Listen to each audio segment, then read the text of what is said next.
मुंबईतील हवामान अचानकपणे बदललेलं दिसून येते। मुंबईतील प्रदूषणाची पातळी मोठ्या प्रमाणात वाढली आहे। शहरात सर्वत्र धुरकं दिसू लागलेलं आहे। मुंबईत मागच्या काही दिवसांपासून जसजशी थंडी वाढली तसं धुरक्याचं प्रमाण वाढलेलं होतं, मात्र आज हे प्रमाण खूप जास्त झालेलं बघायला मिळतंय। आधीच मुंबईसह राज्यातल्या अनेक जिल्ह्यांमध्ये ढगाळ वातावरण आहे आणि अशा परिस्थितीत धुरकं वाढल्यामुळे आता दृश्यमानता देखील कमी झालेली आहे।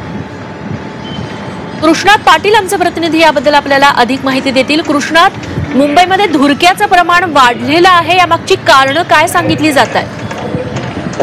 सध्या मुंबईचं तापमान देखील कमी झालेलं आहे आणि त्यातच हिवाळा आहे आणि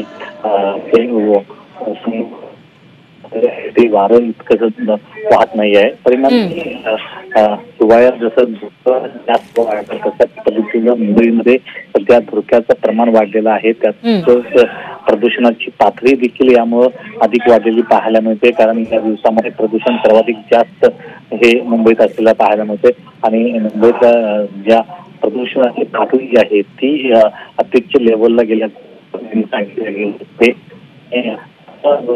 गेल्या 2-3 दिवसांमध्ये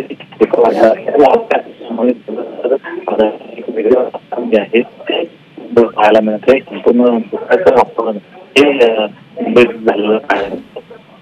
कृष्णात, धन्यवाद तुम्ही दिलेल्या या सगळ्या सविस्तर माहितीबद्दल।